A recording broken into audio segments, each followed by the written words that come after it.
Voilà donc, bonjour chères auditrices, chers auditeurs. Vous êtes en direct sur les ondes de Radio Centre-Ville 102.3 FM avec votre émission du Mouvement Action Justice, une émission consacrée exclusivement à dénoncer les abus de pouvoir et les injustices dans notre société contemporaine.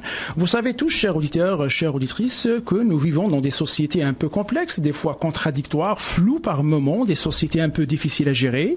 Nos comportements et nos attitudes, nous les êtres humains, les rend encore plus complexes, incompréhensibles, difficiles de vivre même, des fois, en paix avec nous-mêmes. Alors imaginez-vous avec autrui. Nous vivons justement dans des sociétés où l'argent gouverne, dicte les normes et les valeurs. Nous vivons dans des sociétés où l'homme est mesuré à la capacité de son portefeuille. Les valeurs ne sont plus les mêmes. Certains pensent qu'on avance en reculant, mais il semble qu'on recule tellement vite que nous sommes rendus à notre point de départ. Ce matin, je ne veux surtout pas vous parler de l'esprit colonisateur, l'esprit destructeur. Je ne veux surtout pas vous parler de l'ingérence politique envers d'autres nations vulnérables, de la violation des droits nationaux et internationaux. Je ne veux surtout pas vous parler non plus de cet esprit qui ne flotte pas loin de nous, cet esprit malsain qui nous invite à la dégradation au nom de la liberté et de la prospérité. Nous vivons dans un temps, appelez-le comme vous voulez. Il est devenu possible de convaincre l'autre que le blanc est noir et que le noir est blanc, de convaincre l'autre que 1 plus 1 égale 3, même si nous avons toujours appris, et ceci depuis des siècles, que 1 plus 1 égale 2. Voilà pourquoi je vous ai dit que nous vivons dans des sociétés de plus en plus complexes, des sociétés qui reculent constamment, qui avancent en perplexité profonde en quête de nouvelles possibilités d'acquérir le bien, mais sans comprendre qu'est-ce que le bien, à la recherche de nouveaux moyens et de leaders pour gouverner autrement sans jamais être satisfait, comme c'est tout était à refaire de nouveau. Alors dans un climat aussi obscur, peu prometteur, nous allons ce matin vous parler malheureusement d'un sujet qui nous échappe complètement. D'ailleurs, un projet de loi vient d'être déposé il y a quelques semaines par la députée fédérale d'Antique et porte-parole adjointe à la sécurité publique, Madame Maria Morani, le projet de loi C-452 sur la traite des personnes au Canada. La traite des personnes ou leur exploitation, un débat qui s'ouvre dans un pays comme le Canada, devient évidemment inquiétant, alarmant, et peut-être la question de ce matin, qu'est-ce qui nous a rendu à ce stade-là? Je n'exagère pas, chères auditrices, chers auditeurs, de dire qu'il s'agit d'un crime odieux, crapuleux, haïssable, dégradant, une nouvelle forme moderne de l'esclavage, exploiter des personnes vulnérables, les acheter et les vendre quasiment comme bon semble-t-il, des personnes comme vous et moi, libres, voient soudainement leur liberté confisquée, son droit, sinon le droit du plus fort, exploité à l'extrême. Habituellement par l'exploitation sexuelle ou le travail forcé, les victimes souffrent le calvaire, un crime aussi vomitif. Et qui parmi nous, chers auditeurs, chères auditrices, accepte d'être traité de la sorte? Cette sorte d'exploitation se fait souvent par l'intimidation, la force, les agressions sexuelles, violences physiques ou émotionnelles. Abusées, en définitive, les victimes ne peuvent plus en sortir de ce cercle de malheur et s'ils tentent de s'échapper, les conséquences sont énormes. Alors visiblement, nous ne sommes pas encore débarrassés d'un vieux rituel, la traite des personnes, et même si les lois contre ces activités sont extrêmement sévères, certains pensent le contraire, les lois ne sont pas assez sévères justement pour décourager les criminels. La preuve est que l'extension de ce genre de crime est toujours en évolution constante. Voilà pourquoi ce matin nous recevons une personne qui vient nous rappeler que l'effort n'est pas accompli, une personne qui refuse et que tout le monde d'ailleurs l'appuie dans ce refus de voir une personne exploitée, vidée de sa liberté, confisquée de ses droits, traitée d'une manière aussi barbare qu'elle peut l'être dans un pays comme le nôtre. Madame Maria Morani, députée fédérale d'Antique et porte-parole du Bloc québécois, avec son projet C-452, veut pousser la loi encore plus loin pour décourager davantage la traite des personnes. Et la question n'est pas de savoir si nous voulons abolir la traite des personnes. La réponse est oui, mais peut-être de mieux identifier les sources de ce phénomène afin d'arriver à l'éliminer. Je dis bien un jour en définitive. Alors, comment arriver si le gouvernement lui-même souhaite égaliser la prostitution, de transformer même des endroits pour abriter les prostituées, les surveiller, les taxer? La majorité des victimes mineures de ce marché de la prostitution prostitution vient des cercles de la protection, vient du centre de la protection de la jeunesse. Le chômage encourage beaucoup de femmes de le devenir. Des nouveaux arrivants déracinés perdent rapidement leur force et deviennent des proies faciles pour cette activité. L'Internet participe et facilite ce commerce. Les journaux font de même. Les salons de bronzage, de massage, des hôtels, des motels, des agences d'escorte, des agences de rencontres, des bars en concurrence. Montréal est une ville ouverte à la prostitution et j'en passe. Tout profite de cette exploitation qui donne froid au dos. Et notre question s'impose d'elle-même. Pourquoi semble-t-il que les gangs de rue sont particulièrement visés par ce projet de loi C-452 et non pas le reste? C'est une question qu'on pose à l'auteur de ce projet de loi, le C-452. Voilà ce que j'avais envie de dire en résumé avant de rentrer dans le débat de ce matin. Au micro avec vous, ce matin, Hadj Zitouni, président du mouvement Action Justice, un organisme soi-disant qui fait la surveillance civile de nos institutions judiciaires pour prévenir et dénoncer les rabais de pouvoir. Nos invités aujourd'hui sont Madame Maria Morani, députée fédérale d'Antique et porte-parole du Bloc québécois en matière de justice et de sécurité publique. Madame Morani vient nous parler ce matin de ce projet de loi C-452 sur la traite des personnes et l'exploitation sexuelle qu'elle a présenté justement le 16 octobre dernier à la Chambre des communes à Ottawa. Nous avons également Monsieur Jean Stoll, porte-parole du groupe des droits de l'enfant et de la famille qui s'intéresse de près à ce sujet par le combat qu'il mène contre la direction de la protection de la jeunesse. Nous avons également Madame Marjorie Villefranche, si je ne me trompe pas, directrice de la Maison d'Haïti, un organisme dédié à l'éducation et l'intégration des personnes et des familles immigrantes. Madame Marjorie œuvre à Montréal-Nord, le berceau, soi-disant, des gains de rue. Et finalement, Caroline et Roland, mes collègues de cette émission, sont également présents. Voilà donc, nous vous invitons à rester à l'écoute après notre thème musical. Madame Morani nous résumera brièvement son projet de loi C-452 sur la traite des personnes et le débat sur le plateau sera lancé de nouveau. Là, c'est l'écoute.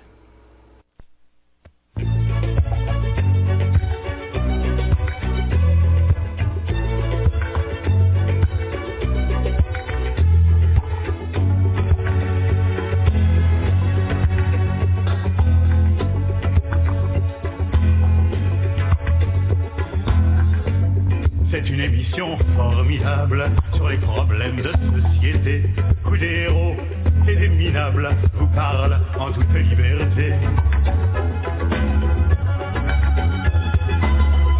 Sont-ils victimes? Sont-ils coupables? Ce soir, voici pour commencer quelques racketteurs redoutables qui font la sortie des lycées. Ils vont pour vous se mettre à table à condition d'être masqués. Un témoignage inoubliable, un grand moment de vérité. Ce soir, après la roue de la fortune, les racketteurs sont à la lune.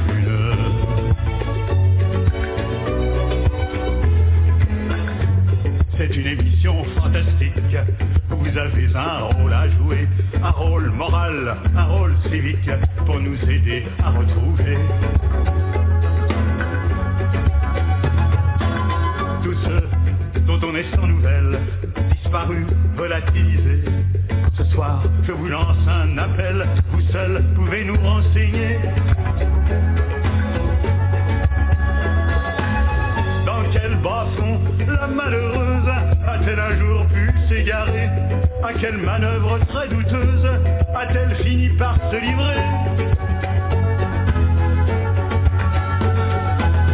Ce soir, après la roue de la fortune, la main de ma sœur est à la lune.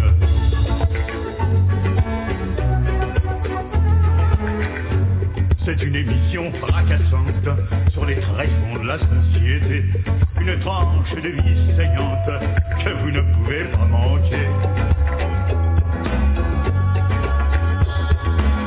Un homme qui a payé sa dette, 20 ans de prison mérité, reconstituera en direct le crime qu'il a perpétré.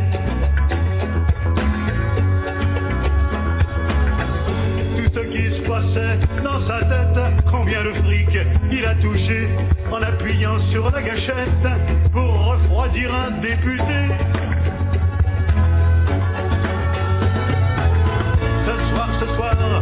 après la roue de la fortune. Les assassins sont à la une.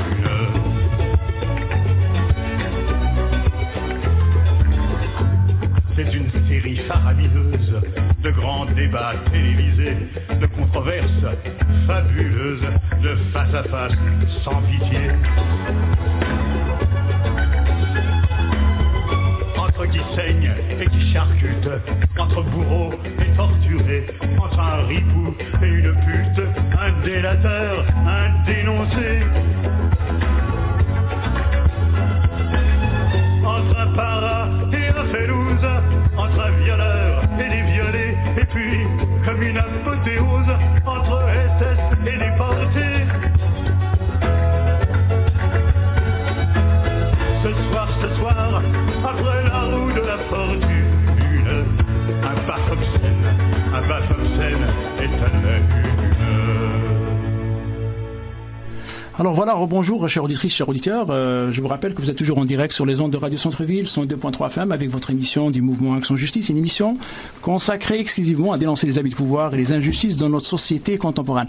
Alors je remercie toutes mes invités qui sont devant moi. Merci d'avoir accepté mon invitation. Et j'aimerais bien corriger Madame Marguerite, elle est directrice de la Maison d'Haïti à Saint-Michel. Voilà. Et je corrige aussi que vous êtes Madame Morani. Et je suis porte-parole à la justice et à la sécurité publique. Merci Madame Morani. Alors directement, on va commencer. Vous êtes Madame Morani, vous êtes sociologue, criminologue. On dit souvent que vous êtes une personne de terrain et vous venez de déposer un projet de loi C-452 sur la traite des personnes, mais il existe déjà dans le code criminel des articles qui prévoient des peines sévères contre ce genre de crime. Hein. On part de 5 à 10 ans. D'abord, alors ma question, qu'est-ce qui vous amène à tirer l'alarme soudainement et en quoi votre projet de loi va être utile? Très bien. Vous avez raison de dire que depuis 1995, nous avons dans le code criminel des dispositions sur la traite de personnes. Mais ce qu'on a constaté, et je suis pas la seule à le dire, autant les policiers, autant les procureurs, autant les groupes qui s'occupent des victimes, qui sont victimes de traite de personnes, constatent que les articles que nous avons actuellement ont des failles. Qui font en sorte qu'on a très peu... On parle d'article 279 01 004, c'est ça? Et on a très peu d'accusations jusqu'à présent dans tout le Canada, même si on peut les compter sur les doigts de la main. On a peu d'accusations. On a très peu d'accusations et très peu de condamnations de traite parce que cette loi, actuellement, elle n'est pas facilement applicable. Alors, moi, j'ai fait une consultation pendant 1 an. J'ai rencontré autant des groupes de femmes, autant des groupes qui s'occupent des victimes, que des policiers du module exploitation sexuelle des enfants et moralité. Des procureurs aussi. Et la question était, mais qu'est-ce qu'on peut faire pour que cette loi puisse être appliquée facilement? Pour que ces trafiquants, ces proxénètes puissent avoir des peines et que... plus sévères, hein, plus sévères. Des peines plus sévères. Et avant de parler de peines, c'était davantage de savoir quel est le problème, pourquoi c'est si payant? Et comment ces gars-là font pour réussir à... Ils font des fortunes, vous voulez dire. Ils font des fortunes. Et comment ils font pour pouvoir attraper ces personnes-là? Donc, ce qui est ressorti de ces consultations-là, qui ont quand même duré presque 1 an, c'était d'une part, la définition qu'on a actuellement de traite de personnes et d'exploitation n'était pas très claire. Les procureurs, par exemple, pensaient que la traite, c'est juste international. Donc, des filles qu'on envoie, par exemple, de l'Europe de l'Est au Canada. Traverse la frontière. C'est ça. Et non pas des filles qu'on prend de Montréal pour aller à Niagara ou des filles de Québec qui viennent à Montréal. Pour eux, c'était pas de la traite. Alors, il a fallu préciser ça. C'est ce que le projet de loi fait. Il dit la traite, c'est autant interne, à l'intérieur d'une province à une autre, et même à l'intérieur d'une ville à une autre. Exactement, oui. D'un quartier à un quartier. Tout à fait. À partir du moment où tu recrutes, tu transportes, tu héberges, donc ça, c'est la définition du protocole de Palerme que le Canada a signé. Donc, à partir du moment où des individus font ce genre de choses pour en exploiter une autre, que ce soit par la manipulation, la violence, etc., ben, ce sont des trafiquants de personnes. Maintenant, nous, au Québec et au Canada, il y a 3 formes d'exploitation qui a été répertoriées par le protocole de Palerme. Le premier, c'est le trafic d'organes. Nous, ici, au Québec, j'en ai vraiment pas vu des cas, là. On n'a pas entendu souvent. En tout cas, moi, j'en ai jamais entendu parler, là. L'autre point, c'est le travail forcé. Au Québec aussi, c'est délicat, mais ça existe. Ça existe. On en a eu quelques cas, comme dans les domestiques. On a eu des. Est-ce que vous pouvez dire tout ce qui n'est pas syndiqué peut être non, ça n'a rien à voir. Non. On parle d'exploitation au travail là. On parle pas d'exploitation dans le sens je me fais exploiter par mon boss là. C'est pas dans ce sens-là. Ça c'est plus sévère. Quoi, non, oui, tout à fait. Et l'autre forme, qui est celle la plus présente au Québec et au Canada, c'est l'exploitation sexuelle. Ouais. Donc, moi, ce que j'ai fait dans ce projet de loi-là, j'ai précisé c'est quoi l'exploitation sexuelle, parce que ça n'existait pas clairement dans le code. C'était mis dans le mot travail, de service, le mot service était mis. Alors, on savait pas trop c'était quoi ça, service. Alors, on a précisé l'exploitation sexuelle, c'est quoi dans le projet de loi. Par ailleurs, ce qu'on me reflétait beaucoup, c'est que ces trafiquants-là font énormément d'argent. Puis je tiens à vous corriger, le projet de loi vise tous les trafiquants. Ça ne vise pas les gangs de rue. Non, ça vise tous les trafiquants. Madame Morani, j'avais dit ça simplement parce que vous avez quand même travaillé, vous avez fait des œuvres sur les gangs de rue et tout. On vous reproche justement, vous êtes trop stagné sur les gangs de rue. Oui, c'est ma spécialité. C'est ça. Alors avec un projet de loi, Madame Morani, on va dire c'est les gangs de rue. Ah non, c'est pas plus large. C'est plus large que ça. Oui, ça touche tous les trafiquants. Qui font de la traite de personnes. Alors les trafiquants, c'est quoi le portrait d'un trafiquant? C'est autant il y a des gangs de rue qui font ça. Il y a du crime organisé. D'ailleurs, ceux qui sont les gros joueurs du marché, c'est le crime organisé. Tout à fait, oui. On me parle beaucoup de la mafia russe, de la mafia asiatique. C'est les deux victimes, les deux types de femmes qui sont importées de l'extérieur au Canada, c'est beaucoup les filles de l'Est et les filles asiatiques. Mais là, vous parlez du cerveau, là. On parle du cerveau. Non, je vous parle des trafiquants, parce que parfois, vous avez des organisations criminelles qui font ça, ou des gangs de rue. Les gangs de rue, c'est plus interne. Et parfois, ils vont faire l'exportation vers les États-Unis. Mais il y a des trafiquants qu'on appelle des indépendants. C'est des gens qui sont dans des réseaux. Ils sont pas forcément affiliés à une organisation criminelle ou un gang de rue. Mais ils sont comme des consortiums internationaux et ils font bouger ces filles-là d'une place à l'autre. Et c'est carrément des consortiums, c'est des réseaux, carrément. Donc, le projet de loi, ce qu'il fait, c'est les policiers me disaient souvent, les peines minimales, ça fonctionne pas. Pourquoi? Parce que dans le deal qu'ils font pour avoir des accusations, dans le plea bargaining qu'on appelle, les procureurs, les juges ont beaucoup de réticence pour les peines minimales parce qu'ils veulent choisir la peine. Ils veulent pas être imposés dans une peine. Alors, ils vont, au lieu de mettre des accusations qui vont découler sur des peines minimales, ils vont choisir d'autres genres d'accusations. Alors, le mieux, ce qu'on me disait, c'était de mettre des peines consécutives. Ça permet aux juges de choisir la sentence, mais la plupart du temps, les trafiquants vont avoir des accusations du genre traite de personnes, proxénétisme, voies de fait grave, parfois même tentative de meurtre. Et il va y avoir un plea bargaining qui va faire que ils vont faire tomber certaines accusations. Mais veut pas, proxénétisme, traite de personnes, ça va rester d'une certaine manière, même si les autres accusations tombent. Alors, qu'est-ce qui se passe? Si, par exemple, tu as eu 3 ans pour traite de personnes, puis 2 ans pour proxénétisme, puis 1 an pour voie de fait grave, on va prendre la sentence la plus grande, c'est-à-dire le 3 ans. Mais avec ce projet de loi, on va calculer chaque sentence. Donc, c'est pas vrai que tu vas avoir 3 ans. Tu vas avoir 3 plus 2 plus 1, ça va faire 6 ans au lieu de 3 ans. Donc, et ça permet au juge de choisir aussi. Donc, ça n'empêche pas le juge d'avoir sa latitude. L'autre point aussi qui était très important, c'est que ces gens-là font beaucoup d'argent. Et moi j'en ai rencontré, c'est dans mon travail de terrain, là, j'en ai rencontré, qui me disaient, de toute façon, la fille, t'as juste à la battre, la violer. Et la droguer. Oui, tout à fait.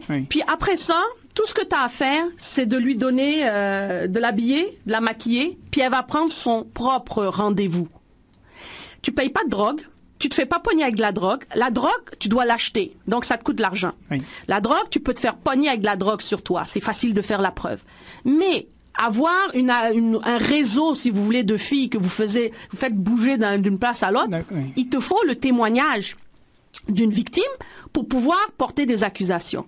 Ces femmes-là sont tellement dans un système de terreur qu'elles refusent de témoigner. Moi, j'ai connu des filles qu'il a fallu attraper par la main pour envoyer... forcer, pour les accompagner du début à la fin du témoignage, du processus de témoignage. Donc, c'est injuste que ces filles-là portent le fardeau de la preuve. Dans le projet de loi, on renverse le fardeau de la preuve. Donc, tu es réputé exploiter, vivre des fruits de l'exploitation d'une personne, à moins que tu nous en prouves le contraire. Dans notre système de justice actuel, tu es innocent jusqu'à preuve du contraire. Exactement. Mais il y a certaines dispositions dans le code criminel qui fait en sorte qu'il y a un renversement de cette preuve-là. Et ça existe déjà pour la prostitution. Tu es réputé vivre des fruits de la prostitution à moins que tu nous en prouves le contraire. Ouais. J'ai utilisé exactement la même disposition pour l'exploitation. Et ça a passé le cap de la constitutionnalité, mais bon, on verra bien qu'est-ce qui va se passer par après avec ce qui s'est passé en Ontario. Donc, les victimes, si la police fait une bonne enquête, elle n'a pas besoin du témoignage de la victime. Elle n'a pas besoin de faire porter encore cette souffrance-là à ces femmes-là. Ensuite, il y a une aberration actuellement dans le code, c'est que toute organisation criminelle reconnue comme étant une organisation criminelle qui fait du gros trafic de drogue, ben, à partir du moment où ils sont reconnus coupables, on leur confisque leurs biens. On appelle ça la confiscation des fruits de la criminalité. Sans savoir s'ils sont... Actuellement, quand tu es accusé de gros trafic de drogue pour une organisation criminelle, on te confisque tes biens à partir du moment où tu es reconnu coupable. Exactement. Okay? On te confisque tes biens et ta grosse baraque, je sais pas moi, Terrebonne d'1 million de dollars, puis tous tes avoirs, on te les confisque, à moins que tu me prouves que c'est parce que que tu me prouves que ça vient du travail légal. Ouais. Mais ça n'existe pas pour la traite des personnes. Ouais. Alors, donc, des trafiquants de femmes et même d'enfants vont se faire des millions de dollars, mais même s'ils sont accusés de traite de personnes, il n'y a personne qui va toucher leur argent. Il n'y a pas personne qui va toucher leur argent. Bien. Donc, c'est très, très payant. Donc, avec ce projet de loi-là, on confisque les biens de ces trafiquants-là puis de ces proxénètes-là. Alors, le but du projet de loi, c'est quoi? C'est de passer le message, la traite des personnes, le proxénétisme, c'est pas payant pour vous autres, les petits gars. Trouvez-vous une autre job. Voilà. Donc, d'une manière ou d'une autre, vous donnez quand même des outils aux procureurs, aux policiers pour travailler, quoi. Tout à fait. C'est des outils, puis aussi aux groupes de femmes. Parce que les groupes de femmes qui accompagnent ces victimes-là dans leur processus de dénonciation me le disent. C'est incroyable la souffrance de ces personnes-là. Moi, j'ai rencontré des filles, là. Le gars, pour pouvoir la soumettre, il la brûlait avec des cigarettes. Tous les jours, il lui disait, si tu m'obéis pas, c'est ta petite sœur de 9 ans qui va y passer. Et moi, je me rappelle d'une fille qui me racontait que pour la maintenir c'est des petits gestes, de terreur. Pour la maintenir dans sa domination, elle avait un petit chat parce qu'il les isole de leur famille. Ils les isolent, ils leur prennent leurs papiers. Elle est même plus capable. Elle me disait, moi j'ai des filles qui me disaient, j'allais même pas retirer de l'argent au guichet automatique. C'est lui qui faisait tout pour moi. Il faisait tout. J'étais comme sa prisonnière. Puis elle avait un petit chat. C'est de l'esclavage, quoi. Tous les jours, c'est comme de l'esclavage. C'est une nouvelle forme d'esclavage qui existe et on doit arrêter de se fermer les yeux sur ça. Et moi je me souviendrai toute ma vie de cette fille qui me racontait que quand pour la terroriser, pour lui montrer sa domination, il prenait son chat. Elle avait un petit chat, c'était c'est le seul être vivant qui était avec elle, puis que ça, pour elle, c'était sa façon à elle de pouvoir, comme de pouvoir donner de l'amour. C'est sa chaleur, quoi. Ouais, c'était son bébé. Son bébé. Alors, il l'étranglait. Il torturait le petit chat devant elle en lui disant, fais très attention, ça pourrait être toi.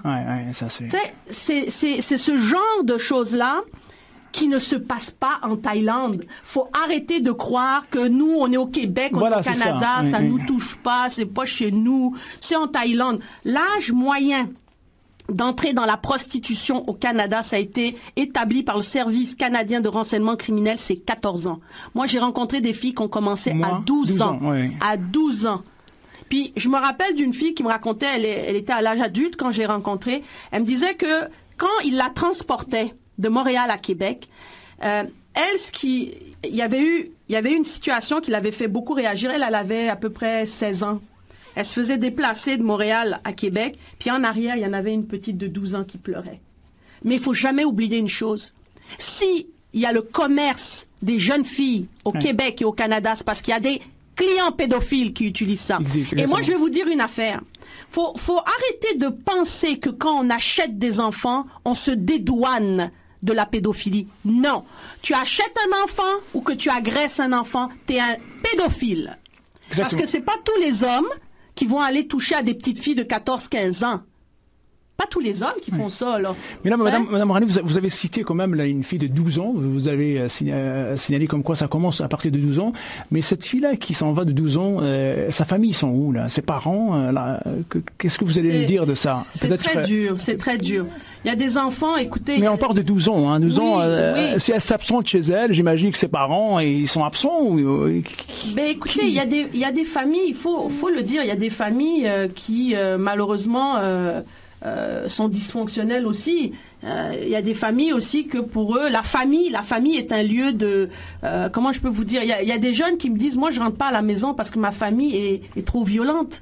Je vis tellement de violence dans ma famille que pour moi je suis plus en sécurité dehors.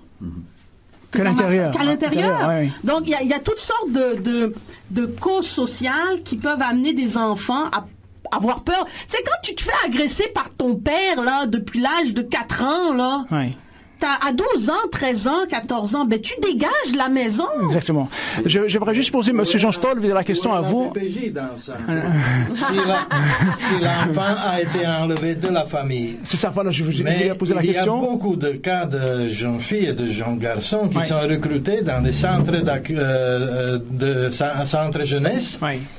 Qui font les fugues et qui se sauvent avec qui se retrouvent avec des proxénètes. Exactement. Je veux aussi ajouter, c'est pas seulement les jeunes filles qui sont victimes, ce sont aussi des jeunes garçons. On avait des cas qu'intervenants de DPJ agressés sexuellement sont protégés. Mais M. Jean Stoll, si les parents ils sont absents pour X raisons, on ne sait pas pourquoi, alors c'est l'État qui prend...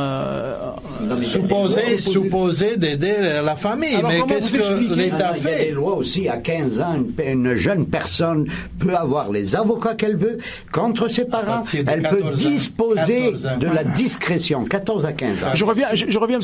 Jean Stoll, à votre intervention, à propos d'une fille qui s'en va de 12 ans de chez elle. Alors j'imagine que c'est la direction de la jeunesse, de protection de la jeunesse qui vont la prendre sur l'aile, sans son aile. Est-ce qu'à partir de là, qui va devenir responsable? Normalement, si c'est depuis la famille que l'enfant a été enlevé, normalement c'est la police qui doit s'en occuper avec des PJ, en collaboration avec des PJ, qui doivent essayer de retracer l'enfant.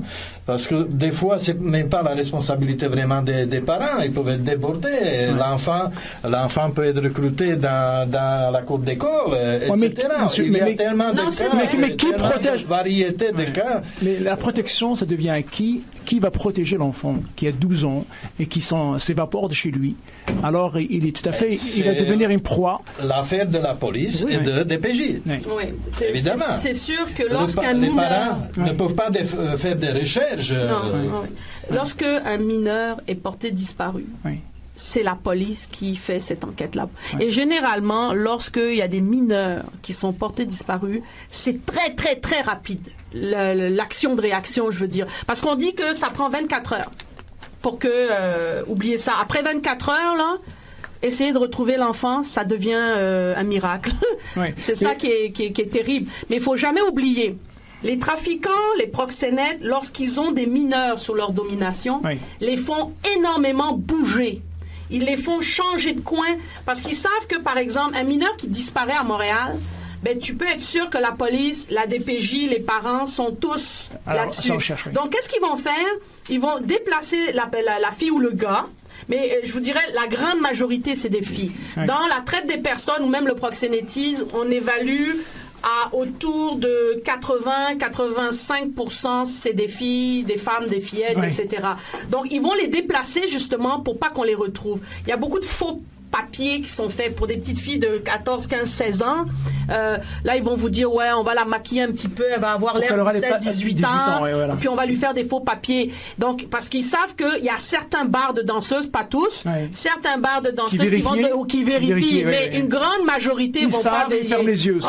Ils vont bien fermer les yeux. En Ontario, par exemple. Alors, mais juste pour revenir à ce que M. Scott disait, c'est que, oui, c'est vrai que le recrutement, principalement, les gars de gang qui vont se spécialiser là, dans les filles, là, dans la prostitution, le trafic, proxénétisme, c'est vrai qu'ils vont recruter dans les centres jeunesse.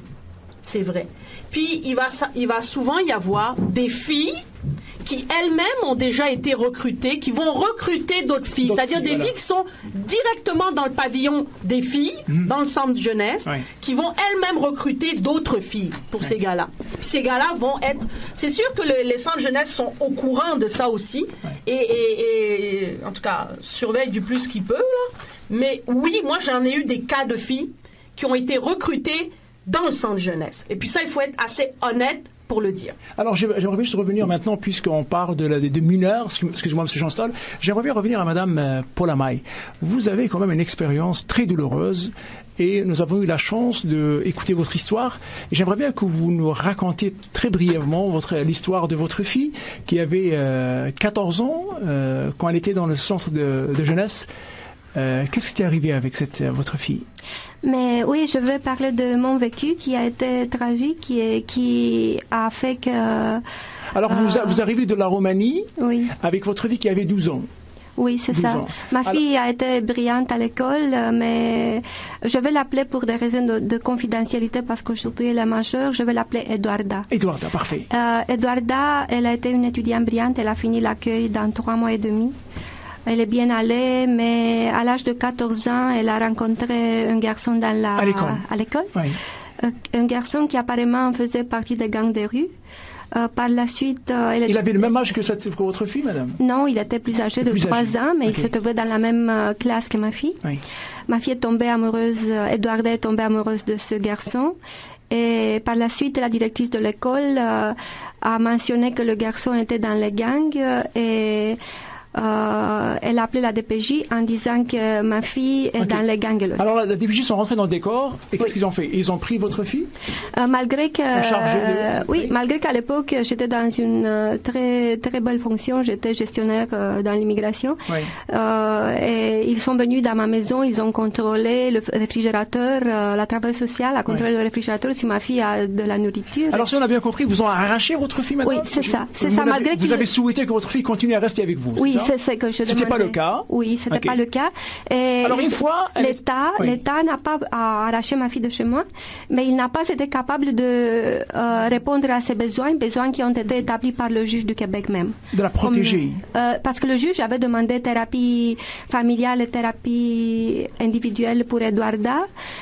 Thérapies qui ont été jamais données. Respectées, oui. Et j'ai une lettre de confirmation de la commission de l'enfant, de protection, de la commission des droits de l'enfant et de la jeunesse qui dit que ma fille a été en lésion de droit.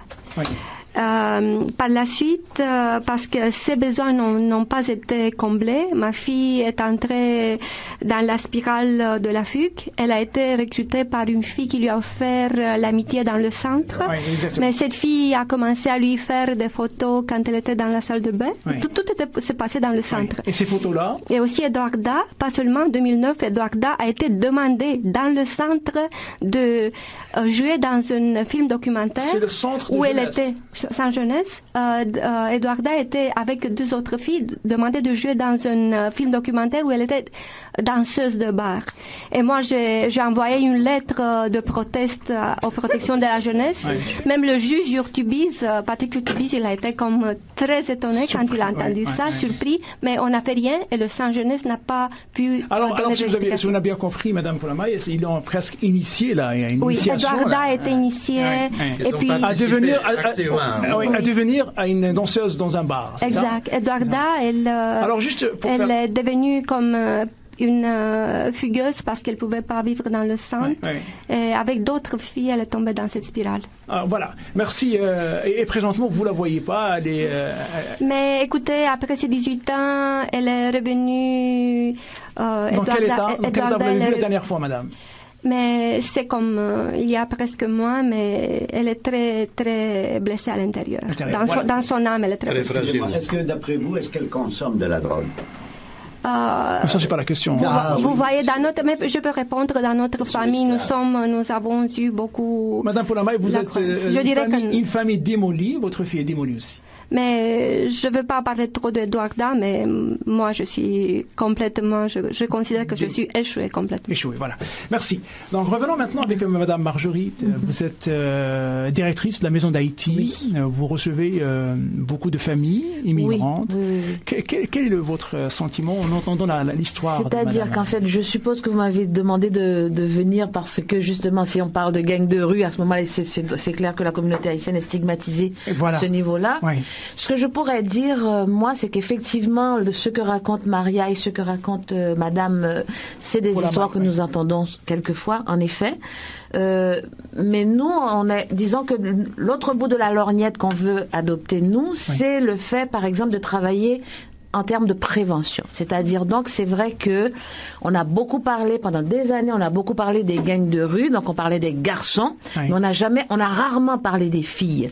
Or, nous, à la Maison d'Haïti, le travail que nous essayons de faire, justement, et que nous faisons depuis un certain nombre d'années, c'est auprès des filles. Et comment est-ce que les filles, justement, peuvent résister aux pressions des garçons? Parce que, très souvent, les garçons, ils ne prennent pas les filles de force au départ. Elles sont amoureuses, les garçons leur font des cadeaux, et donc elles se laissent avoir. Et donc, le travail que nous faisons actuellement, c'est ce qu'on appelle l'empowerment de filles. C'est-à-dire, comment est-ce que tu peux dire non?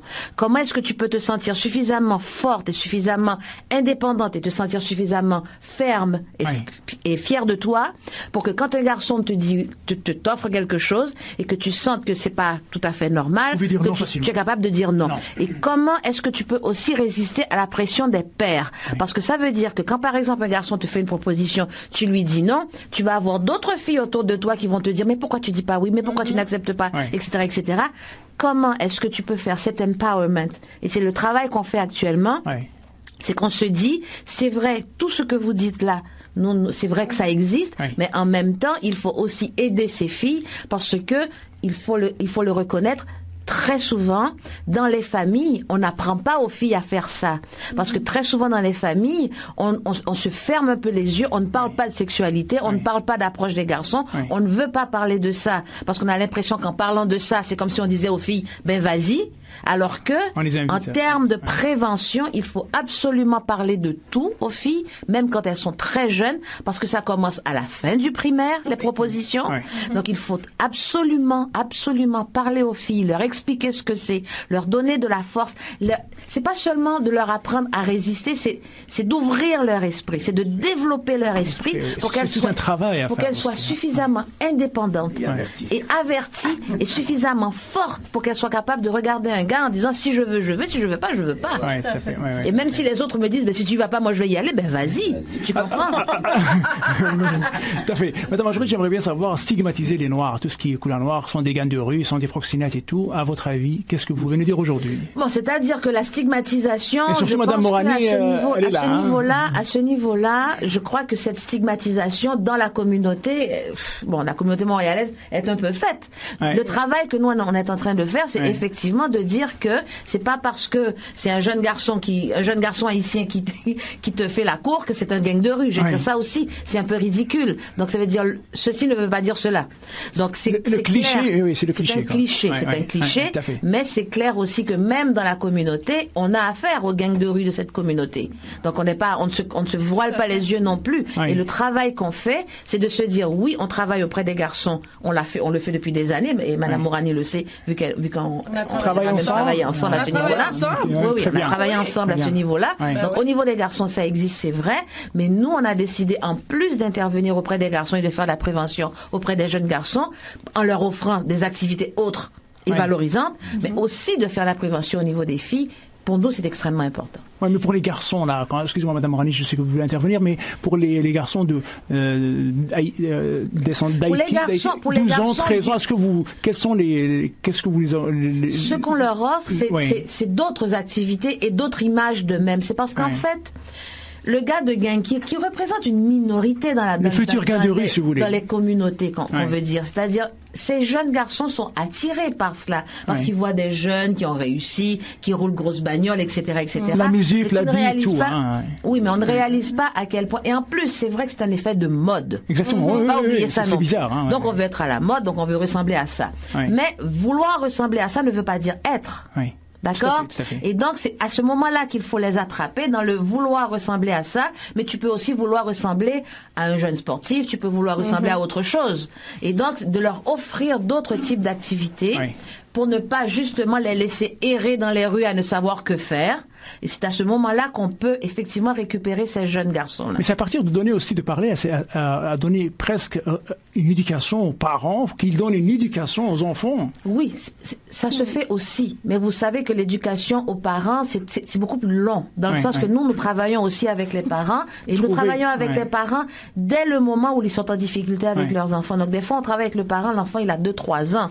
Et le parent est déjà en difficulté. Mais le travail qu'il faut faire avec le parent, vous savez, un enfant n'arrive pas avec un mode d'emploi. Tout à fait. Donc le parent, il répète ce qu'il a vécu, il refait ce qu'il a fait. D'accord ? Donc refaire ce qu'on a fait, par exemple, je prends le cas de la communauté haïtienne, si je refais ce que je fais dans mon pays à moi, je peux le refaire avec tout l'amour et toute l'affection qu'on m'a donné quand j'étais petite, mais je vais aussi le refaire avec tous les travers de l'éducation dans mon pays d'origine. L'éducation dans mon pays d'origine, il y avait la collectivité qui me protégeait, qui protégeait mon enfant. Exactement. Ici, il n'y a pas cette collectivité. Donc je vais refaire des gestes qui dans mon pays d'origine étaient anodin parce que tous les enfants subissaient ça et tous les enfants toléraient ça pour la bonne raison qu'il y avait la communauté élargie, il y avait le quartier, il y avait la famille qui me protégeait et qui protégeait l'enfant. Or ici, je me retrouve dans une situation où mon enfant n'a plus de protection quand je fais ce geste-là. Et faire comprendre ça à un parent qui arrive d'un autre pays et qui élève son enfant de cette manière, c'est long. Et on le fait. C'est un travail que nous faisons à la Maison d'Haïti. Et c'est pas seulement ça a à voir avec les gangs de rue ni rien. Ça a à voir avec globalement comment est-ce que un geste anodin dans ton propre pays peut ici être fatal. Juste pour finir, on va peut-être, vous avez parlé des parents. Alors les enfants, peut-être je vais cesser après pour M. John Stoll qui va nous parler de ça, mais pour les parents, vous recevez des femmes, femmes qui viennent d'ailleurs et puis ici leurs diplômes sont pas reconnus, et ils vivent un petit peu de la pauvreté et finalement des fois certains qui tombent aussi dans la prostitution et je me demande même qu'ils peuvent tomber sur des gangs de rue qui peuvent les utiliser, l'exploiter. Est-ce que vous avez des exemples à nous citer aujourd'hui? Je n'ai pas d'exemple comme ça parce que savez-vous le type de personnes que nous recevons, c'est vraiment comment je pourrais dire, ce sont des femmes qui sont des piliers de leur famille et c'est pas des femmes qui vont facilement tomber dans la prostitution à ce niveau-là. Ce sont des femmes qui sont des piliers, qui vont travailler, qui vont travailler, qui vont prendre 2 jobs et qui ne sont pas à la maison. Et c'est cette absence de famille à la maison qui fait que des fois les jeunes tombent justement soit dans les gangs, soit dans la prostitution parce que les familles travaillent de telles longues heures. Tout à fait. Qu'ils n'ont pas le temps de s'occuper de leurs enfants. Le jeune, il n'a pas envie de rentrer chez lui parce qu'il n'a pas envie de rentrer chez lui parce qu'il n'y a personne. Et voilà la nouvelle forme d'exploitation aussi. Exactement. On les paye très peu de façon à pouvoir les rendre esclaves. Madame Morani, Madame Marie-Morani, j'aimerais juste savoir à propos de ces femmes-là qui viennent ici puis qu'ils n'ont pas ils viennent avec le rêve, le rêve dans un pays où ils vont vivre ils vont travailler, ils vont voir tout. Et tout ce rêve-là, il se brise d'un seul coup. Alors vous avez raison, ce type de femmes que vous dites, ce sont des femmes qui vont être amenées de pays étrangers, où on va les faire croire qu'elles vont travailler. Parfois, ça passe par des agences de mannequinat ou des agences de placement, etc., où on leur dit, gardienne enfant, tu vas travailler dans le milieu de la restauration. Puis pour eux, c'est très important parce que parfois, dans leur propre pays, c'est à peine si elles font $1 par semaine. Parfois, c'est $6 par mois.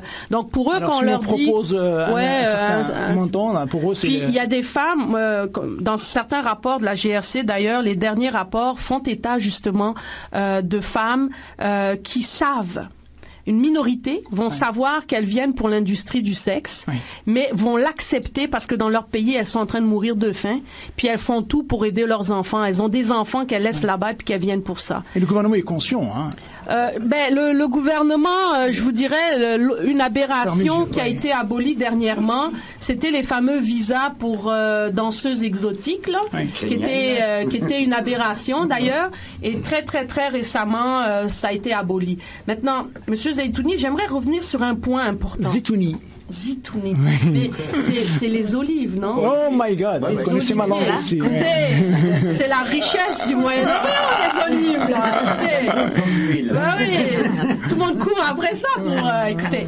Bon, je voulais revenir sur un point. Quand j'ai commencé, moi, à faire mes études sur les gangs de rue sur le terrain, avant disons, d'entrer vraiment dans le terrain, j'ai dû regarder ce qu'on appelle la littérature. Oui. Et moi, il y a une chose qui m'avait toujours agacée, c'est que la grande majorité des études, qui viennent des États-Unis pour la plupart, très peu de recherches au Canada, mais il y en a, ça commence de plus en plus, identifiaient l'immigration, l'ethnicité des individus à cette forme de criminalité. Tout à fait. Ma thèse que j'ai déposée a déconstruit tout ça. J'ai toujours été parmi les personnes qui sont du milieu de la recherche, qui ont déconstruit le mythe que gang de rue égale haïtien, latino-américain, arabe. Et je l'ai déconstruit scientifiquement en démontrant, par une étude des réseaux, que si vous voyez un groupe de jeunes, là, il y a une dizaine d'haïtiens là-dedans, là, par exemple, c'est tous de la même famille. Sont presque tous de la même famille, où on grandit dans la même école, viennent du même territoire. C'est peut-être pour ça qu'ils sont tous haïtiens. Mais si on regarde, c'est pas parce qu'ils sont haïtiens qu'ils sont des criminels dans les gangs de rue. Vous comprenez? Il faut faire très attention. Et lorsqu'on regarde à Montréal, la plupart des gangs vont être multiethniques. Il va y avoir des Canadiens français là-dedans. Tout à fait, il va y avoir des latinos, des jeunes d'origine latino. Lorsqu'on regarde les motards, on n'est pas en train d'associer l'ethnicité canadienne-française avec cette forme de criminalité. On dit c'est des groupes criminels. OK? Tout à fait. Lorsque je suis allé au Salvador, je n'ai vu que des Salvadoriens dans ces groupes-là. Parce qu'il n'y en a pas vraiment d'immigration au Salvador. OK? Donc, c'est pas une question d'immigration. C'est pas une question d'ethnie. Et je l'ai répété dans tous mes livres. Dans toutes mes conférences, j'ai toujours tout fait pour déconstruire ce mythe-là. Mais, il faut le reconnaître, mais, il y a une grande... il y a eu des paradigmes, si vous voulez, dans le milieu de la recherche, qui ont associé l'immigration, parce qu'aux États-Unis, c'était ça, c'était les premières vagues d'Irlandais, les premières vagues d'Italiens, etc. Et les études qui étaient faites, qui étaient le grand paradigme de l'école de Chicago, qui étudiait des ghettos et qui disaient, ben c'était... Et donc, pour eux, ils disaient, c'est parce que c'est des Irlandais qui n'arrivaient pas à s'adapter dans cette société d'accueil-là, qui se mettaient entre eux pour se protéger contre d'autres gangs. Et ça a dominé les études ici au Canada, au Québec, et qui a fait en sorte que oui, les médias rapportent gang de rue noire, gang de rue latino, arabe, et ça a comme forgé dans l'imaginaire du citoyen que gang de rue égale une bande d'ethnie mal élevée, dont les parents sont... Et d'ailleurs, j'ai déjà lu une recherche là-dessus. Non, mais il faut le faire. J'ai déjà lu une recherche là-dessus, que comme quoi, si ces parents-là, si ces enfants-là sont dans des gangs de rue, et ils sont violents, c'est parce qu'ils exportent la violence culturelle de leur pays. Dans le sens que, bon, ben, on sait bien, tous les Arabes, là, ils viennent de pays où ils s'entretuent. Ou les Somaliens, ça, c'est un plus bel exemple. Il y a des gangs de rue somaliennes à Toronto. Ben, on associe ça au fait qu'en Somalie, les jeunes ont tellement vécu de cette violence-là, là-bas, qu'ils la reproduisent ici. Donc, on va dans des simplifications intellectuelles que si on regardait ces gangs de rue-là, ben, tu vas voir, par exemple, ah, ben, écoute, c'est mon grand frère qui est dedans.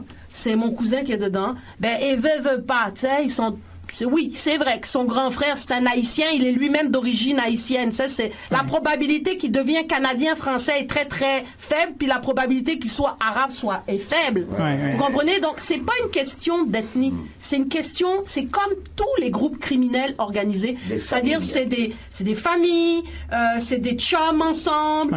Parfois, vous allez voir un jeune Canadien-français, vous allez lui dire, ah, ben toi, t'es dans ce gang-là. Ben oui, moi, j'ai épousé la sœur du gars, puis je parle créole, par exemple. Alors, madame, Alors, madame Marguerite, on revient un petit peu à ce que disait madame Morani. Pour la prévention justement, est-ce que dans les écoles, par exemple, il ne sera pas préférable qu'on va mettre des cours justement pour prévenir aussi? Parce que ça vient pour justement régler le problème des enfants qui peuvent être des futurs criminels, si on arrive à faire des cours, et ça n'existe pas aujourd'hui. Pourquoi les parents, même le ministère de l'Éducation, ils sont contre de donner des cours de morale, des cours d'éthique, des cours pour essayer d'éduquer les enfants, ou bien les forger pour éviter de tomber dans de telles... Mais j'ai l'impression que c'est une solution qui est globale, c'est-à-dire qu'on ne peut pas seulement laisser à l'école le soin de faire cela, pour la bonne raison que les enseignants, on ne peut pas non plus laisser sur le dos des enseignants le fait de tout faire. Je pense qu'effectivement, il faut qu'il y ait des cours d'éthique et des choses comme ça à l'école, mais je crois aussi que la communauté elle-même, les quartiers et les communautés doivent aussi être capables d'encadrer ça et de se prendre en main. Et je pense que c'est une solution qui est globale.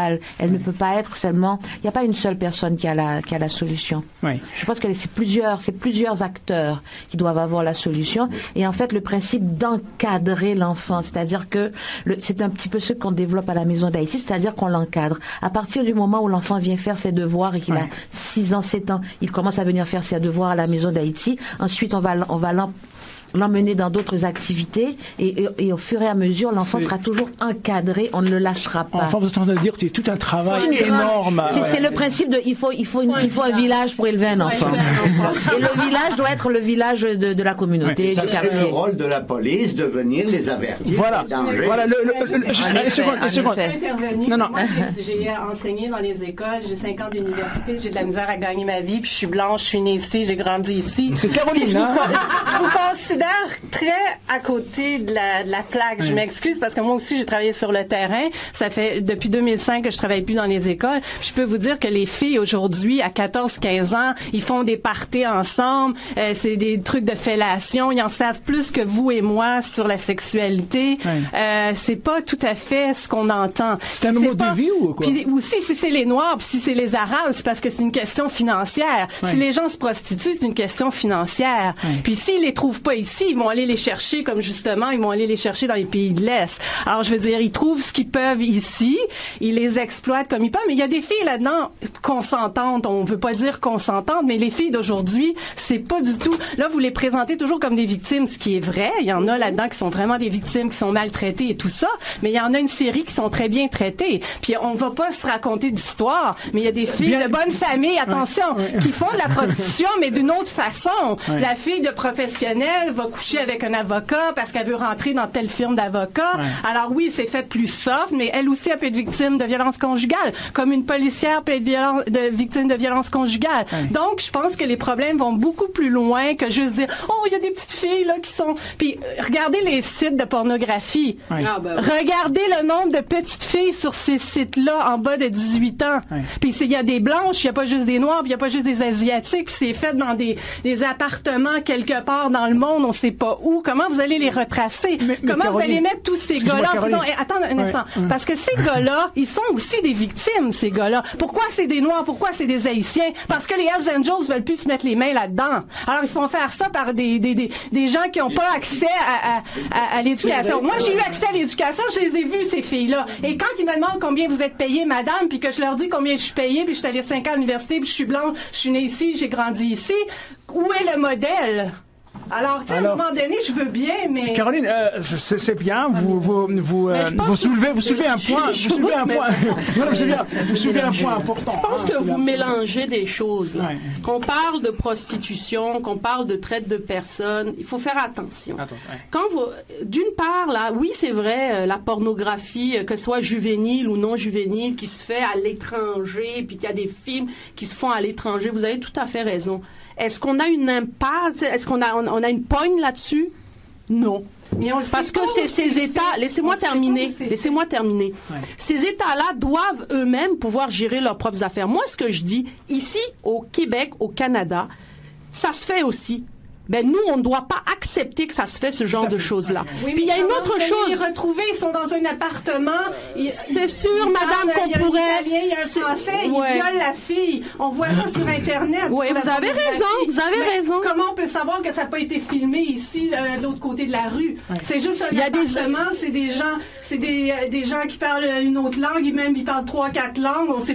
On peut pas savoir où c'est. Moi, je suis pour tout. Moi, je suis d'accord avec tout ce que vous dites. Je suis d'accord avec tout ça, mais comment concrètement vous allez faire? Puis la prévention, c'est la meilleure chose, ça, je suis d'accord avec ça, mais il faut avoir des modèles. Si les modèles, c'est Rihanna, Beyoncé, vous le fait qu'on parlait d'effets de mode, c'est ça qui est dommage. Si vous me permettez, on va prendre une pause musicale et on va revenir, on va revenir avec vous, Caroline, justement, pour poser ces femmes-là qui cherchent de la protection. Est-ce que la police, la SPVM, par exemple, à Montréal ici, est-ce qu'elle donne exactement cette protection? Oui ou non? Si elles veulent vraiment cette protection. Vous allez me répondre plus tard. Alors, on prend une pause. Excusez-moi, alors on prend une pause musicale, on va revenir avec notre... Voilà. On les paye trop cher.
Sur les Antilles, une émission de variété.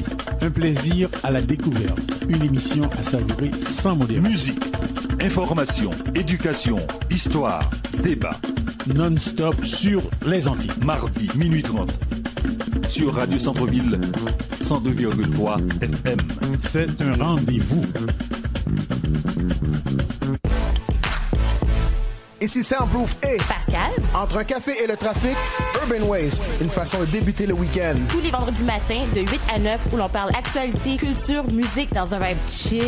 Et recevez les conseils de nos différents chroniqueurs. Alors stationnez-vous. Fermez la porte du bureau. Urban Ways, tous les vendredis matins, 8 à 9. HEC Montréal, ces lettres vous mèneront loin. Multilingue, international, le baccalauréat en administration des affaires de HEC Montréal vous est offert en français, bilingue français-anglais ou trilingue français-anglais-espagnol.